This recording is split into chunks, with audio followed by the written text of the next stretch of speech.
জ্যোতিষশাস্ত্রে কার্যকারণ সম্পর্ক নিয়ে আমরা অনেক ব্যাখ্যা শুনেছি অনেক জ্যোতিষশাস্ত্র বিশারদ থেকে। বেশিরভাগ ক্ষেত্রে এটাই বলা হয় যে শনি, রাহু, শুক্রের মতো গ্রহগুলো আমাদের জীবনে সরাসরি প্রভাব ফেলে। এই বক্তব্যগুলোকে আরও বিজ্ঞানসম্মত করার জন্য বিভিন্ন ক্ষেত্রে বিজ্ঞানসম্মত শক্তির উল্লেখ করে বলার চেষ্টা করা হয়, যেমন প্রতিফলিত আলো বা অন্য ইলেকট্রোম্যাগনেটিক রেডিয়েশন বা মাধ্যাকর্ষণ শক্তির মতো বিভিন্ন শক্তির দ্বারা গ্রহনক্ষত্রগুলো ক্রিয়া-প্রতিক্রিয়া স্থাপন করে। জ্যোতিষশাস্ত্রে কার্য-কারণ সম্পর্ক ব্যাখ্যা করতে গিয়ে ওই শক্তির প্রভাবগুলো উল্লেখ করে আমাদের জীবনের ওপর গ্রহের প্রভাব ব্যাখ্যা করা হয়। যেমন চন্দ্রের মাধ্যাকর্ষণ শক্তির প্রভাবে জোয়ার-ভাটার উদাহরণ এবং সম্ভাব্য মনুষ্য জীবনে চন্দ্রের প্রভাব এর আলোচনা করা যায়। এই যুক্তিগুলোকে সম্পূর্ণ অবজ্ঞা না করেও এটা বলা যেতে পারে যে এগুলোর মধ্যে সরাসরি কার্য-কারণ সম্পর্ক নেই। মূল স্রোতের বিজ্ঞানও এই যুক্তিগুলোকে খুব নির্ভরযোগ্য হিসাবে গণ্য করে না, কিন্তু মূল স্রোতের বিজ্ঞানও বিভিন্ন ভবিষ্যৎবাণী করে থাকে। সেই ক্ষেত্রে সরাসরি কার্য-কারণ সম্পর্ক নির্ধারণ করে বা ডেটা দ্বারা স্ট্যাটিস্টিক্যাল মডেল নির্ভর পদ্ধতি ব্যবহার করে ভবিষ্যৎবাণী করা হয়। এই ক্ষেত্রে কোরিলেশন একটি গুরুত্বপূর্ণ পদ্ধতি যা বিজ্ঞানসম্মত। কোরিলেশন বলতে দুটি চালকের বা ভ্যারিয়েবলের মধ্যে পারস্পরিক সম্পর্ক নির্ণয়ের বিজ্ঞানকে বোঝায়। সহজ ভাষায় এটি এমন একটি পদ্ধতি যার মাধ্যমে বোঝা যায় দুটি বিষয়ের মধ্যে কোনো সম্পর্ক আছে কিনা এবং থাকলে সেই সম্পর্কটি কতটা শক্তিশালী। এখানে কয়েকটি মূল বিষয়ের উল্লেখ করা যেতে পারে। সম্পর্কের প্রকৃতি। কোরিলেশন থেকে বোঝা যায় দুটি চালকের বা ভ্যারিয়েবলের মধ্যে ধনাত্মক বা পজিটিভ সম্পর্ক আছে, ঋণাত্মক বা নেগেটিভ অথবা কোনো সম্পর্কই নেই। ধনাত্মক সম্পর্ক মানে একটি চালক বাড়লে অন্যটিও বাড়ে, এবং ঋণাত্মক সম্পর্ক মানে একটি চালক বাড়লে অন্যটি কমে। সম্পর্কের শক্তি। কোরিলেশনের মাধ্যমে সম্পর্কের শক্তি পরিমাপ করা যায়। একটি শক্তিশালী কোরিলেশন মানে দুটি চালকের মধ্যে গভীর সম্পর্ক রয়েছে, এবং দুর্বল কোরিলেশন মানে সম্পর্কটি তেমন জোরালো নয়।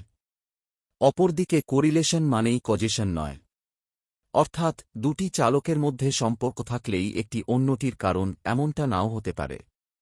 এইটা মনে রাখা খুব জরুরি যে কোরিলেশন কেবল মাত্র দুটি বিষয়ের মধ্যে সম্পর্ক নির্দেশ করে, কিন্তু কোনো একটি বিষয় অন্য বিষয়ের কারণ কিনা তা নির্দেশ করে না। উদাহরণস্বরূপ আইসক্রিম বিক্রি এবং ডুবে যাওয়ার ঘটনার একটি কোরিলেশন সমীক্ষা করলে দেখা যেতে পারে যে গ্রীষ্মকালে আইসক্রিম বিক্রি বাড়ে এবং একই সময়ে ডুবে যাওয়ার ঘটনাও বাড়ে।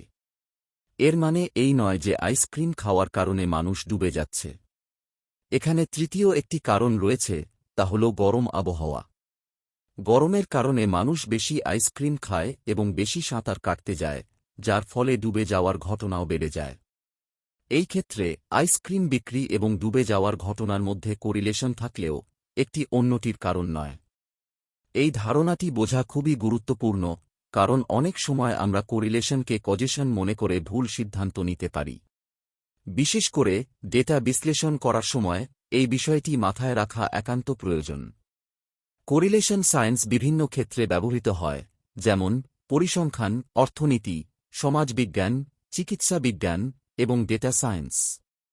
সংক্ষেপে, কোরিলেশন সায়েন্স আমাদের দুটি বিষয়ের মধ্যে সম্পর্ক খুঁজে বের করতে এবং সেই সম্পর্কটি বুঝতে সাহায্য করে। জ্যোতিষশাস্ত্রে ভবিষ্যৎবাণী এই কোরিলেশন পদ্ধতি ব্যবহার করে করা হয়। হিন্দু শাস্ত্রের একটি মতবাদ হল যথা পিণ্ডে তথা ব্রহ্মাণ্ডে। এর অর্থ হল যেমন হল সূক্ষ্ম জগৎ, তেমনই হল বৃহৎ জগৎ। ভালো করে লক্ষ্য করলে দেখা যাবে যে এখানেও একটি কোরিলেশন পদ্ধতির ধারার কথা বলা হচ্ছে। এই মতবাদটি জ্যোতিষশাস্ত্রেও ব্যবহার করা হয়েছে বৃহত্তর কাঠামো বানানোর জন্য।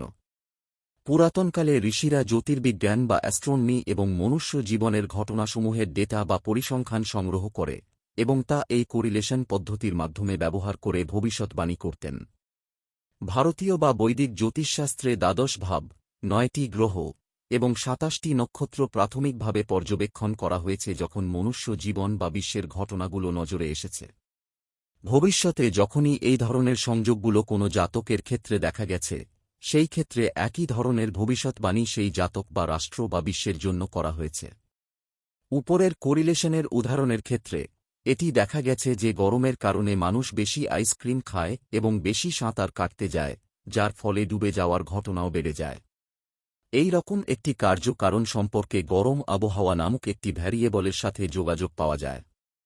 এই রকমভাবে জ্যোতিষশাস্ত্রেও অন্য কোন ভ্যারিয়েবল খুঁজে পাওয়া যেতে পারে, যা মহাজাগতিক ঘটনা এবং মনুষ্য জীবনের ঘটনার সাথে সংযোগ ব্যাখ্যা করতে পারে।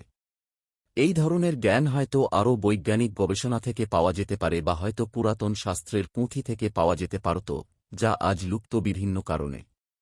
জ্যোতিষশাস্ত্রের ক্ষেত্রে ভবিষ্যৎবাণী করার সময় কুণ্ডলিতে একটি নয় বরং অনেকগুলো ভ্যারিয়েবলস থাকে যা বুঝে ভবিষ্যৎবাণী করতে হয়। এখন কোনো জ্যোতিষী একটি বা অল্প কয়েকটি ভ্যারিয়েবলস দেখে ভবিষ্যৎবাণী করলে অনেক সময়ই ভবিষ্যৎবাণী ভুল হয়ে যাওয়ার সম্ভাবনা থাকে। তাই বিচক্ষণতা এবং অভিজ্ঞতার সাথে ভবিষ্যৎবাণী অনেক নির্ভরযোগ্য হয়।